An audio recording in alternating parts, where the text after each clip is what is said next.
Bonjour à tous et bienvenue sur Hors Média. Aujourd'hui, je reçois un ancien champion de France d'athlétisme, aujourd'hui coach, conférencier et figure du magazine de la santé sur France 5. Nordine Attab a fait de la lutte contre la sédentarité un véritable combat au quotidien. Il est mon invité.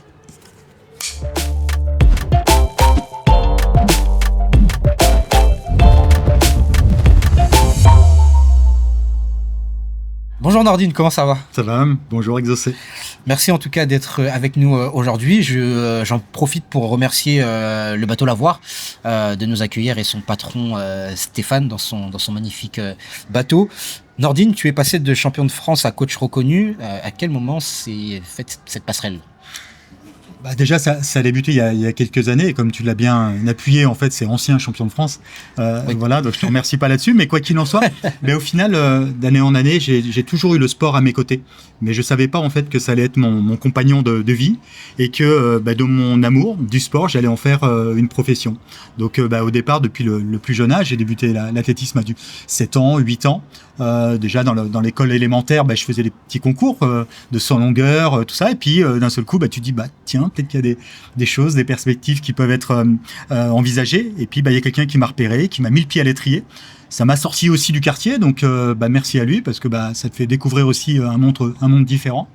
Et puis petit à petit, après, une fois que la carrière, on va dire, a ralenti, en même temps, que j'ai toujours d'ailleurs, des amis, Bertie Bétaré, Guillaume Dietrich, des boxeurs aussi, qui sont venus travailler avec moi l'été en préparation physique générale, et ils m'ont dit tiens Nordine, est-ce qu'on peut courir avec toi, tout ça.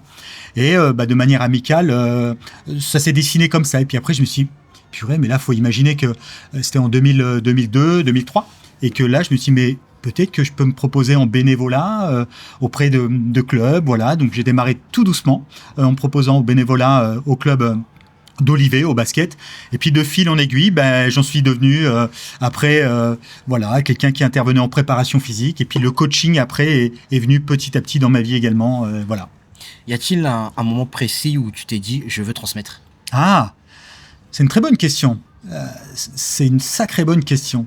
Au final, je crois que ce sont des petites graines qu'on m'a semées sans que dans ma tête, sans que je m'en aperçoive. Et si je me souviens de mon premier entraîneur d'athlétisme, Jacques Boucher, il avait cette passion pour pouvoir transmettre, tu vois, et je crois que de pouvoir être main dans la main avec des personnes qui aiment transmettre, toi forcément ça t'éclabousse, c'est-à-dire que il m'a éclaboussé par cette capacité, cet amour à transmettre, et après aujourd'hui peut-être que moi, à ma manière, j'éclabousse aussi les gens, donc je crois qu'au final c'est venu progressivement. Voilà, je suis un amoureux de l'humain, du lien et du mouvement, et que cette petite alchimie-là fait qu'aujourd'hui, c'est mon amour de transmettre. Ouais.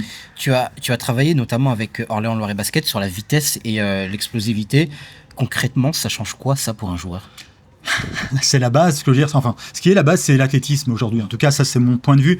Je veux dire, c'est que c'est un peu la reine mère de tous les sports, et qu'au final, courir, sauter, lancer, on retrouve beaucoup ça dans beaucoup de pratiques. Et naturellement, au final, comme moi, je suis un ancien sprinter et sauteur en longueur, quand j'ai pensé à certains sports sur lesquels je me sentais utile, j'ai directement pensé au basket, parce que forcément, on est amené à courir, à sprinter, à sauter. Et pour moi, il y avait une transversalité, un pont naturel qui se faisait entre les deux pratiques. Donc, je suis directement orienté sur le basket, mais aussi, mais ça, t'étais pas né, mon petit, c'est que il y avait des concours qui s'appelaient Blacktop, okay. et voilà, ça te parle pas. C'est un scandale. C'était à quelle époque? Oui. Ça remonte. Je vais changer de journaliste, ça te dérange pas, parce que là, tu peux pas ne pas connaître Blacktop. En fait, c'était des très gros tournois de basket, okay. Et qui au final drainaient énormément de jeunes, de moins jeunes aussi. C'était partout en France, et il y avait des grands concours de basket partout en France, et c'était extraordinaire. Voilà. Et comme j'aimais bien le basket, le streetball, tout s'est mélangé, et aujourd'hui, je suis passé par l'OLB. Et je pense que j'aurais dû même commencer par là. Comment s'est fait la relation avec l'OLB? Est-ce qu'ils t'ont contacté? Est-ce que c'est toi qui t'es proposé? C'est une bonne question. Alors, au final, je me suis proposé en bénévolat chez les jeunes. Au départ, chez les Espoirs, c'était Denis Métet qui coachait à l'époque, il y a pas mal d'années. Et au final, je me suis proposé. Je leur ai dit, écoutez, je viens du monde de l'athlétisme. Voilà, je pense que je peux apporter 2-3 petites pierres à l'édifice pour améliorer les qualités de sprinter, de saut, de déplacement. Voilà. Et puis, de fil en aiguille, après, il y a eu un joueur qui s'est blessé. À l'époque, un joueur pro qui s'appelle toujours Mladen Erjavec, qui était un très grand joueur croate, qui a été d'ailleurs, il me semble, capitaine de l'équipe de France de Croatie à l'époque, et qui était donc le meneur de l'équipe, et il s'est blessé. Et le coach de l'époque, Benoît Burguet, est venu me voir, il m'a dit bonjour, je sais que vous faites un peu de prépa physique, est-ce que vous pouvez accompagner ce jour-là, sachant qu'il faut qu'il soit revenu dans un mois. Et moi, de ma petite expérience, ça m'a mis une pression. Et au final, ça s'est bien passé, sauf que le joueur, ce qui s'est passé, c'est que quand je l'ai pris en main, j'ai été totalement transparent et je lui ai dit, voilà, j'ai peu d'expérience, mais je vais faire ce que je peux avec les capacités que j'ai. Il m'a dit, écoute, si tu me ramènes sur pied dans un mois, lui était en fin de contrat et l'idée c'était qu'il puisse re-signer et il me dit je ferai tout pour que tu signes ton premier contrat professionnel.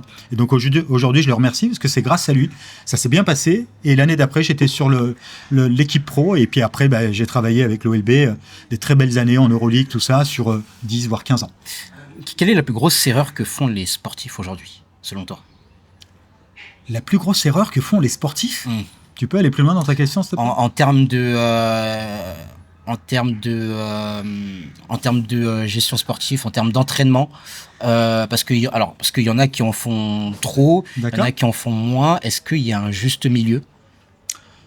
Toi, en tant que coach sportif, c'est pas simple. Il faudrait beaucoup de temps pour répondre à cette question-là. Et j'aurais pas la prétention de dire quelle est l'erreur, la pire erreur que font, parce qu'en fait, c'est différent d'une pratique à l'autre. Et qu'est-ce que j'ai envie de dire si je vais parler de cette carrière qui mûrit, et au final, auprès des jeunes, c'est de laisser le temps au temps. Ce que je veux dire, c'est qu'aujourd'hui, on est dans une course où tout va très vite. Il faut du résultat le plus jeune possible, être en perpétuelle notion de performance. Et je pense que c'est intéressant, sans parler de la notion de professionnalisme, mais de laisser le temps à l'athlète de grandir. Et ça, c'est un message que j'envoie aux sportifs, mais aussi aux coachs. C'est qu'aujourd'hui, on voit un jeune qui a du potentiel, tac, on va le mettre dans cette spécificité-là. L'idée, c'est de garder cette notion de plaisir. Et qu'à partir du moment où il y a cette notion de plaisir et de temps qu'on laisse au temps, derrière, lui, le sportif, il va s'épanouir et il va trouver justement les capacités à pouvoir se dire, tiens, et si j'en faisais mon métier, ou tiens, est-ce que là, je peux aller jusqu'ici? Et voilà, je trouve qu'aujourd'hui, on va trop vite, donc peut-être ralentir pour laisser le temps au temps, mais c'est pas propre aux sportifs. Je veux dire, c'est qu'il y a toute une pression sociétale qui fait qu'aujourd'hui, tout doit aller vite et c'est pas tout le temps simple. Ton arrivée dans le magazine de la santé sur France 5 s'est faite un peu par hasard. Est-ce que tu te souviens de ce moment? Bien sûr, c'était un jeudi matin. J'étais dans mon lit, c'était 2004, 2005. Le téléphone sonne et en fait, on me dit, c'était Benoît Thévenet à l'époque qui était le rédacteur en chef et qui me dit bonjour. On cherche un coach sur une séquence, on nous a donné votre numéro, est-ce que ça vous intéresse? Et moi, je me réveille et je me dis, oui, il me dit, vous pouvez venir quand? Je dis, maintenant. Et je me souviens parce que j'étais dans l'ascenseur de l'immeuble de ma maman et je me brossais les dents dans l'ascenseur et j'ai pris ma bagnole et je suis parti à Paris. Et puis là-bas, à l'époque, c'était pas encore Jimmy Mohamed, c'était Michel Simès et Marina Carré-Dancos et donc on fait la petite émission et voilà. Et puis 15 jours après, on me rappelle et on me dit, ça a bien plu à Michel et Marina. On vous propose, on ouvre une chronique sport à partir de septembre. Donc là, c'était au mois de juin. Est-ce que ça vous intéresse? Et moi, je dis, oui, naturellement.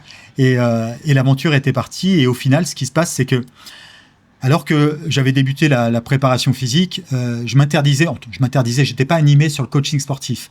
Et après, j'ai ouvert la porte au coaching sportif et la première personne que j'ai eue en coaching sportif, Patrick Baruel, à qui j'ai une grande pensée qui est aujourd'hui disparu, a un fils qui s'appelle Paul Eloa Baruel et qui était en stage de 3e dans les studios de 17 juin Média, donc la boîte qui bosse pour France Télévisions. Et il entend, durant son stage, on a besoin d'un coach, est-ce que quelqu'un en connaît un? Okay. Et le gamin, il sort du bureau et il dit, mon papa, il en a un, mais il est dans la rue des Carmes à Orléans. Donc, autant dire, ça parlait à personne. Et voilà. Et le producteur sort et il dit, trouve-nous son numéro, on l'appelle. Il m'appelle et voilà. Et l'aventure était née comme ça, c'est-à-dire qu'ils sont venus chercher le petit coach qui débutait, rue des Carmes. Et aujourd'hui, tu vois, que ce soit durant ce moment qu'on partage ensemble ou n'importe quelle interview, à chaque fois, je le nomme parce qu'il a changé ma vie. Par cette décision de petit élève de 3e, sans que ce soit réducteur, il a bouleversé ma vie parce qu'après, la télé a été un propulseur extraordinaire et pour moi, ça a ouvert des portes que jamais j'aurais pu ouvrir aussi facilement.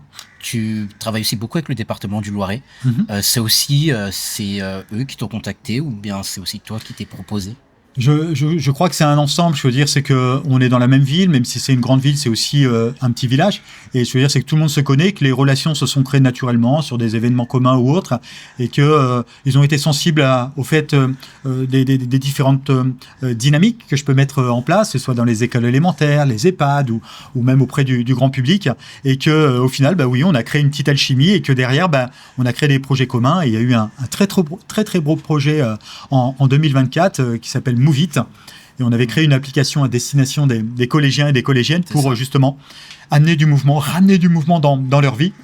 C'était une petite mécanique ludique qui consistait en fait à créer des petits challenges. Et si les enfants réussissaient les challenges, ils avaient la possibilité de participer à un tirage au sort. Voilà. Pour gagner des cadeaux, pardon. Tu parcours aussi le Tour de France à pied, c'est ça? Est-ce que tu peux nous expliquer un peu ce projet? C'est fou quand même. Ouais. Alors, en tout cas, moi, c'est quelque chose qui m'anime énormément. Le projet, il s'appelle Viens on bouge. Et depuis janvier, en fait, je traverse la France à pied. Et l'idée, c'est de traverser la France en reliant des locales, parce que j'ai un partenaire avec Radio France Média, exactement, Radio France, avec que je connais bien. Ouais. Et au final, en fait, c'est de relier 13 locales en 12 mois. Le parcours fait 2000 km, mais l'idée que je voulais de cette aventure, au final, c'est de créer du lien, de l'humain, et que d'une manière très, très simple, les gens puissent venir marcher avec moi sur le chemin, et qu'à chaque fois que je marche avec une personne, ça me permet de gagner 5 km, et ces 5 km-là, je peux les utiliser ensuite seul pour avancer sur mon chemin. Donc plus je fais de rencontres, plus je peux gagner des kilomètres et avancer sur mon chemin. Donc c'est une histoire extraordinaire. Je parlais de sédentarité dans mon introduction. Toi, tu parles de la sédentarité comme d'un fléau. Ouais. Pourquoi c'est si grave aujourd'hui ? Parce que pourquoi c'est aussi grave, c'est que si on remonte à l'époque de la préhistoire, par exemple l'homme de Néandertal, il était fait pour marcher, pour bouger, c'était un chasseur-cueilleur, et au final l'homo sapiens plutôt, et pour se nourrir, parce qu'il y avait du danger, il devait se déplacer. Et plus on avance dans la société actuelle, et plus on est amené à moins bouger. C'est-à-dire que là, par exemple, on est en train de faire une interview, alors qu'on parle de mouvement, on est assis. Et on se rend pas compte qu'au final, la chaise, à la base, elle était faite pour se reposer, et qu'aujourd'hui, on en vient à avoir de la colle sur la chaise. C'est-à-dire qu'on se lève le matin, la première chose qu'on fait, c'est s'asseoir pour déjeuner. Ensuite, tu vas en déplacement, dans ton école ou au travail, qu'est-ce que tu fais ? Tu t'assieds. Le soir, tu es fatigué, tu t'assieds. Et ainsi de suite. Et toutes les études montrent qu'au final, alors qu'à la base, c'était fait pour se reposer, et au final, ça en devient un vrai fléau. Que ce soit sur le lien social, mais aussi sur les capacités physiques et autres. On le voit aujourd'hui avec les enfants qui ralentissent, et c'est pour ça que c'est un combat qui m'anime, parce que j'ai le sentiment qu'on en est encore à la préhistoire, et qu'on a intérêt, tous et toutes, de pouvoir se resensibiliser au mouvement, et qu'il n'y a pas forcément lieu d'être sportif ou sportive. C'est pas une tare de ne pas aimer le sport, mais par contre d'être en mouvement, ça c'est quelque chose qu'on a en commun. C'est quoi le premier petit changement que tout le monde peut faire dès demain ? Se lever, simplement. Se lever, et c'est tout bête, mais on le répète, mais de pouvoir se rééduquer au mouvement. C'est-à-dire, c'est que je me souviens avec ma fille, quand elle était petite, j'avais pris un plan du quartier où j'habite, et avec son compas, j'avais tracé un petit cercle. Et je lui ai dit, de manière ludique, je dis, tout ce qui est à l'intérieur du petit cercle, on essaie de le faire en marchant, tu vois. Et après, tout doucement, ton compas, tu l'agrandis. Donc le cercle, il s'agrandit. Et en fait, c'est de l'éducation au mouvement. Il faut toujours trouver des choses ludiques, mais que ce soit pour les enfants, mais aussi pour nous. Parce que naturellement, on a des capacités. Le cerveau, il est fait pour se reposer au départ. Et aujourd'hui, alors que le mouvement était quelque chose de premier, aujourd'hui, ça devient une option. Donc, on a tout intérêt, mais avec cette notion de plaisir. Parce que s'il n'y a pas de notion de plaisir, le coût de l'effort est trop important. Donc, au final, on a tout intérêt à trouver des petites astuces. Tu vois, ça peut être une petite boîte avec 10 astuces qui vont te permettre, tiens, ouais, en effet, je vais utiliser ça aujourd'hui parce que je sais que ça va me faire gagner des pas, et ainsi de suite. Et grâce à ça, on va capitaliser sur la santé. Est-ce qu'on peut vraiment se remettre en forme sans salle de sport ? Oui, totalement. Moi, quand je pose cette question, je pense aux années Covid. Oui, mais toi, t'as un physique d'Apollon, là. La nature t'a gâté. Mais ce que je veux dire, c'est que comme je l'explique, en fait, c'est pas grave si on n'est pas sportif et sportif. C'est pas ça le sujet, parce qu'au final, tu peux avoir un sportif ou sportive qui fait du sport, par exemple, une fois le week-end, et qui se dit, oui, moi, je fais du sport, je cours. Mais le reste du temps, il est sédentaire. Et donc, l'idée, c'est de pouvoir, ce sont des jauges, au final, qui vont t'amener à augmenter, par exemple, la jauge à activité physique et baisser la sédentarité. Donc, si tu n'aimes pas le sport, c'est pas grave. Si déjà tu capitalises un certain nombre de pas dans la journée, ça peut être 6 000, 7 000, 8 000 pas, ben, ta victoire, elle est là parce qu'il vaut mettre dans la régularité plutôt que d'être une fois par semaine. Est-ce que le cadre de vie influence vraiment la motivation à bouger? Totalement, on le voit. Quand on fait du sport, par exemple, alors je passe le bonjour à mes amis nordistes à Lille. Quand on fait du sport, par exemple, à Lille ou quand on fait du sport à Cannes, est-ce qu'il y a une différence? Ben, totalement, et tu le vois notamment dans les quartiers défavorisés, c'est-à-dire toutes les études montrent aussi que les populations en situation financière difficile ont moins l'accès justement au mouvement, au sport, la difficulté, mais simplement par exemple à s'acheter une paire de chaussures, tu vois, nous on est là, on va s'acheter une paire de chaussures pour faire du sport, on est là, on dit bon c'est tant de centaines d'euros, il n'y a pas de sujet, mais il y a des personnes pour qui c'est un vrai sujet, et au final je pense qu'il faudrait rendre, je vais mettre ça au conditionnel, mais l'accès aussi financier à toutes ces personnes-là, je comprends pas qu'ils puissent avoir un décalage justement entre des personnes qui seraient aisées et d'autres justement qui auraient des difficultés financières. Je veux dire, c'est que le sport ne doit pas être une option en fonction de la classe sociale. Ce n'est pas entendable ça. Et aujourd'hui, quand on le voit par exemple avec les municipales qui viennent de passer, mais moi ça me désole. Ce que je veux dire, c'est que je ne comprends pas qu'on n'en fasse pas un atout premier. Aujourd'hui, on est là à nous vendre du rêve et tout. Oui, la nutrition, oui, le sport. Mais concrètement, on est tous des êtres humains. Tu vois, au final, il n'y a pas d'étrangers sur la planète. Ça, c'est que de la flûte. Mais par contre, de pouvoir se dire, bah oui, on va faire telle structure, on va remonter tel terrain de basket parce que ça va être plus joli. Mais oui, mais si les enfants, ils n'ont pas d'argent pour acheter les baskets, comment on fait? Tu vois, le premier sujet, c'est ça. Donc, le programme HOP, je l'ai mis en place parce que derrière, au final, c'est un programme, je veux dire, c'est que aujourd'hui, tu as quel âge? 28 ans. Ah oui, Je suis dans la fleur de l'âge. Je suis dans la fleur de l'âge. Ouais, c'est ça. Et donc, on a tout intérêt. Alors toi, ça va encore parce que peut-être que tes parents étaient animés par le mouvement, tu vois, et que ils t'ont dit, tiens, on va aller au parc, on va bouger ensemble, quoi, tu vois. Mais aujourd'hui, le mouvement devient une option dans la vie des gens. Et aujourd'hui, les enfants, on a tout intérêt à leur enseigner le mouvement parce que au départ, moi, j'étais en train un petit peu de taper sur les enfants, à se dire, oui, mais ils se bougent pas assez. Tu vois, j'ai une fille qui a 16 ans et je lui disais, mais purée, mais comment ça se fait? Elle se bouge pas assez, tout ça. Même si je suis insensible, mais au final, après avec du recul, je me dis mais c'est pas simple pour un enfant de vivre dans cette société où au final tout ralentit. C'est que tu imagines, tu nais actuellement, t'as les trottinettes électriques, t'as tout ce qui est fait, t'as les overboards, t'as les voitures, t'as tout, même les vélos aujourd'hui. On est en train de donner un nouveau nom au vélo, un vélo musculaire. Mais sur quelle planète tu l'as vu ça?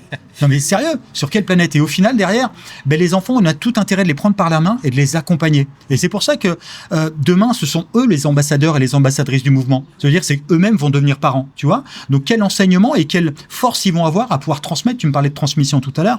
Quelle force ils vont avoir à se dire. Bah ouais, je me souviens, moi, quand j'étais petit, on bougeait comme ça et au final, toutes les petites graines qu'on a semées en moi, je vais pouvoir les retransmettre et les ressemer ailleurs, tu vois. Et donc, je me suis dit, c'est un sujet qui me parle, les enfants. Et donc, j'ai proposé à la mairie de la ville où j'habite de pouvoir m'ouvrir les écoles élémentaires. Et gentiment, ils ont accepté. Et j'ai créé un truc tout simple, c'est-à-dire que, alors que, par exemple, lorsqu'on va leur sortir de l'endroit où on est, aujourd'hui, on va aller d'un point A à un point B, le plus rapidement possible en termes de distance. Et là, l'idée, c'est de pouvoir créer des chemins. C'est-à-dire quand ils sortent en récréation, plutôt que d'aller directement dans la cour de récréation, ils font un tour de cours et après, ils ont le droit de jouer. Et après, même chose quand ils rentrent. Et après, il y a les petites choses à l'intérieur de ces choses ludiques. C'est tout bête, mais derrière, au final, ça donne la capacité aux enfants d'aimer bouger par l'aspect ludique, tu vois. Et je l'ai calculé après parce que j'avais équipé les enfants de podomètres pour regarder le gain. Et au final, sur 1 an de scolarité, chaque élève effectue 150 km en plus. Okay. C'est comme s'ils partaient de là où on est et qu'ils allaient à la Tour Eiffel à pied.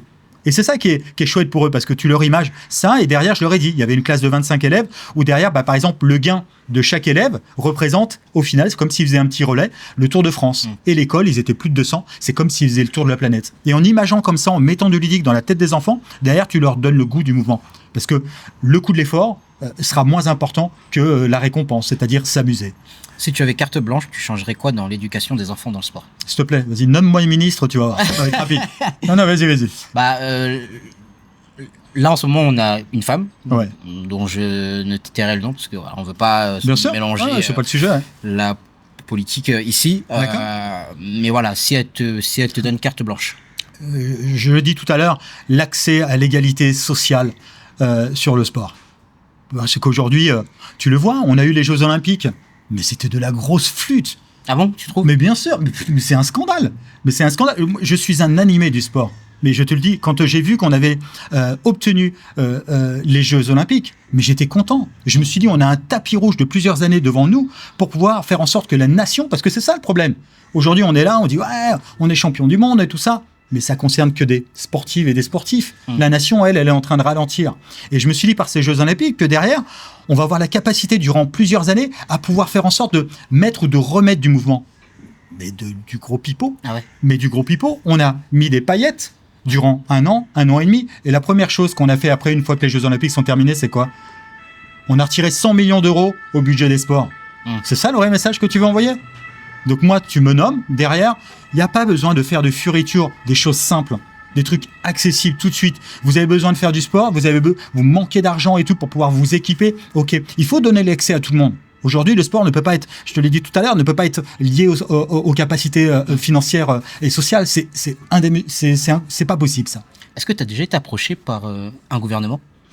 Tout le temps. Ah bon? Oui, un gouvernement, excuse-moi, je m'emballe. Non, mais par la politique, oui, tout le temps. Par la politique? Oui, tout le temps. On s'en fout. Ah ouais? Ouais. Et pourquoi tu veux pas y aller? Parce que j'aime bien être un électron libre. Okay. Après, je ferme la porte à personne. Ce que je veux dire, c'est que souvent, on me dit, tiens, Nordine, est-ce que tu voudrais, voilà, je vais mettre ça au conditionnel, pouvoir nous accompagner, tout ça. Mais c'est pour un poste au ministère? Non, j'aurais pas cette. Non. Bon, c'est jamais. Non, c'est gentil. Non, je me sens plus utile dans la capacité à pouvoir échanger avec les gens, tu vois, tranquillement, dans mon coin. Et puis, comme ça, je vois aussi l'axe sur lesquels les axes sur lesquels les personnes veulent partir, mais de pouvoir échanger avec des personnes de tous bords, moi c'est avec plaisir, tu vois, si ça peut contribuer, parce que je pense que la victoire au final elle est là, mais ça c'est parce que je le découvre petit à petit, c'est-à-dire que moi je suis un habité du mouvement, et par exemple sur le système des écoles, quand je l'ai trouvé, je me suis dit mais waouh, ça augmente sur une année scolaire de 34%, parce que j'ai les chiffres, l'activité physique journalière de chaque élève. Je me dis mais il y a un truc simple, à moindre coût, qui peut être justement multiplié dans toutes les écoles de France, sauf que j'avais calculé, si j'y allais tout seul, il me fallait 201 ans, tu vois, pour pouvoir faire là. Donc je me suis dit, je vais solliciter à droite, à gauche, et essayer de refaire monter des dossiers beaucoup plus haut. Mais c'est pas leur sujet. Donc la force, pour moi, elle vient d'en bas. De tous ces éducateurs, ces éducatrices dans les quartiers, toutes ces personnes âgées qui peuvent aussi donner en bénévolat, ces petits clubs qui vont faire des actions, toutes les personnes en situation de handicap, qui sont accompagnées par des personnes. La force, elle vient d'en bas. Il n'y a même pas de sujet, et ça, j'en suis un convaincu. Elle vient pas d'en haut. Tu fais énormément de choses, Nordine, tu fais plein de projets, là, tu fais de la télé, de la radio. Qu'est-ce qui te motive encore aujourd'hui? L'humain et la capacité, tu l'as dit tout à l'heure, et c'est bien, tu as démarré par ça, à transmettre. Je crois qu'aujourd'hui, mais comme la vie de chacun, quoi, tu vois, on n'est que de passage ici, et que le mouvement, au final, c'est un relais. Alors peut-être parce que je viens du monde de l'athlétisme, mais que ma maman m'a transmis justement cet amour pour le mouvement, et que je le transmets à ma fille, et que ma fille va le transmettre, et ainsi de suite, et que voilà, c'est comme tout à l'heure, l'histoire de petites tâches, c'est-à-dire tu m'éclabousses un peu, et puis moi je t'éclabousse un peu, tu prends ce que tu veux chez moi, je prends ce que tu veux, je prends ce que je veux chez toi, et qu'au final, justement, en s'éclaboussant les uns les autres, ouais, je crois que ça fait du bien, surtout dans la société actuelle qui est très anxiogène. Voilà, donc ce qui m'anime, c'est le mouvement, le lien et l'humain, et c'est déjà très riche. En tout cas, moi, c'est ce qui me nourrit. On va finir, Nordine, cet entretien par alors ce que j'appelle le jeu de Caillès. Oui, je ne m'embête pas avec les noms des jeux. Voilà, c'est mon nom de famille, Caillès. Ton exercice préféré? Mon exercice préféré dans le sport, tu parles? Dans le sport, oui. C'est une bonne question. Mon exercice préféré? Non, je crois... les jeux ludiques. C'est-à-dire, c'est tout bête... corde à sauter, mais n'importe quoi en fait. Okay. Je crois que j'ai pas de jeu préféré, mais par contre marcher j'aime beaucoup. Marcher. Ah ouais, marcher c'est pour moi c'est salvateur et tout, c'est un super antidépresseur. Hein? Moi j'aime pas marcher. Je vois que ça vient du cœur en plus là. Non, moi franchement, T'aimes quoi toi? C'est quoi ton truc préféré? Moi j'aime bien courir, mais sur un tapis. C'est vrai? Tu fais un peu de muscu? Pas courir. Moi? Ouais. J'ai pas vraiment le temps, je fais uniquement de la muscu. Ça se voit. Non mais je fais, en fait moi comme je suis tout le temps en déplacement, et je passe pratiquement... Fais gaffe, on dirait un politique là. Hein. Non, mais je passe pratiquement, de par mon métier, je passe pratiquement ma vie dans les hôtels, et j'ai cette chance-là d'avoir une salle de sport et une piscine dans les hôtels. Du coup c'est un peu le seul moment où vraiment je peux faire du sport, quoi. D'accord. Sinon après, dans la vie de tous les jours, j'ai pas... Alors que je cherche un créneau pour faire du sport, mais... Je peux pas. C'est là où je regarde la caméra face droit. Ça, c'est les excuses des jeunes. Non, non. De la grosse flûte où je cherche du temps. Vous voulez être en mouvement, accordez-vous du temps. Prenez rendez-vous. Quand tu as rendez-vous avec une nana, tu prends rendez-vous. Oui ou non? Oui. Donc c'est la même chose. Vous prenez rendez-vous avec le mouvement, avec le sport, peu importe. 5h, 6h, 7h du matin, il n'y a pas de sujet. Et l'idée, en fait, c'est d'être régulier. D'accord? Si tu vois ta nana une fois tous les mois, elle se barre. Voilà. Ouais, oui. Donc le sport, c'est la même chose. Tu y vas régulièrement. Et tu vas voir qu'après, elle va être contente et toi, en plus, tu vas être en mouvement. Ok, bon, merci beaucoup. Ce jeu s'est retourné contre moi, je déteste ce jeu. Le sport que tu détestes, mais que tu conseilles quand même. Ouais. Je déteste. Alors si je l'ai découvert sur l'Ironman, l'Ironman de Nice, parce que en 2015, voilà. Juste ce parcours-là, ce projet-là, il faut qu'on en parle juste 30 secondes. C'est quoi cette tendance maintenant tout le monde se met à l'Aerox. Alors c'est pas totalement la même chose. C'est pas du tout la même chose. Mais c'est l'Aerox. Est-ce que tu peux nous expliquer pourquoi tout le monde se met à l'Aerox? Je crois qu'il y a des tendances, sportives. Tu sais, tu reviens dans les années 80, c'était très avec Schwarzenegger, tout ça et tout. Par exemple, très musculation. Voilà, et qu'à chaque étape, avant, t'avais Véronique et Davina, tu vois, aussi sur le fitness. Et que aujourd'hui, c'est l'Aerox. Avant, c'était la Zumba. Et que en fonction des moments, t'as des périodes différentes et des pratiques différentes. Et aujourd'hui, en fait, même si moi je regarde ça avec un certain recul. Tu peux avoir des amours à certains moments liés à tel sport, telle pratique sportive. Je crois qu'au final, le vrai sujet et la vraie victoire, elle est dans la capacité à ce que ça motive les gens à bouger. Donc après, que ce soit Aerox, Zumba, tout ça, l'essentiel, c'est de bouger, tu vois. Un conseil simple pour quelqu'un qui n'aime pas le sport? Il faut garder cette notion de plaisir. Ce que je veux dire, c'est que le conseil, c'est vraiment d'y aller à sa propre vitesse et de pas faire de copier-coller. Je veux dire, c'est qu'aujourd'hui, on voit trop de copier-coller, notamment avec les réseaux sociaux. C'est-à-dire, tu vois quelqu'un courir, ça m'a fait perdre du poids parce que j'ai aussi adapté la nutrition. Je vais me mettre à courir. Mais peut-être que toi, t'aimes pas courir, tu vois. Moi, sur l'Ironman de Nice, je reviens dessus. Par exemple, je détestais nager. Je suis un piètre nageur quand j'avais pris un coach pour la natation. Mais il s'est dit, mais qu'est-ce que tu fais? Tu vas te noyer, quoi, tu vois. Et qu'au final, il faut vraiment garder cette notion de plaisir. Et en fait, comment je vais t'expliquer ça? Le coût de l'effort, parce qu'à chaque fois, quand tu te mets en mouvement, il y a un coût d'effort. Si tu vas marcher tout de suite, tu vas me dire c'est simple. Par contre, si je te dis, on va à la natation, tu vas me dire, il y a une démarche. Je dois prendre ma voiture, je dois me mettre en maillot de bain, je dois aller nager dans l'eau froide, tu vois. Et là, le coût de l'effort est trop important par rapport à toi, la capacité à te dire dans ta tête, j'en retire de plaisir. Donc, surtout pas de choses durant lesquelles le coût de l'effort sera trop important. Si vous n'aimez pas le sport, marchez. Et puis de temps en temps, vous faites un petit peu de renforcement. Ça peut être dans un parc, tu vois. Tu as 5 bancs. Tu marches, tu as premier banc, tu fais un peu de gainage. Tu remarches, deuxième banc, tu fais un peu de squat. Et ainsi de suite. Et puis après, peu importe l'endroit, c'est quelque chose qui va être duplicable, tu vois. Et tant qu'il y a de plaisir, tu vas durer dans le temps.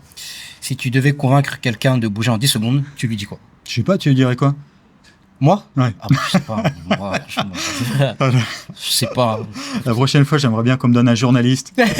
Vraiment. Je sais pas, franchement. C'est vrai. Si je devais le motiver, c'est ça la question? En 10 secondes? En 10 secondes. Prendre du plaisir. Il n'y a même pas de sujet. Là, et pourquoi pas prendre quelqu'un par la main aussi. Parce que je trouve que ça crée une petite émulation. Ouais, puis ça fait du bien. Ça marche. Bon. Merci beaucoup, Nordine. Merci à toi. D'avoir été avec nous. Ouais. Merci de nous avoir suivis sur Art Media et à bientôt pour un nouvel épisode.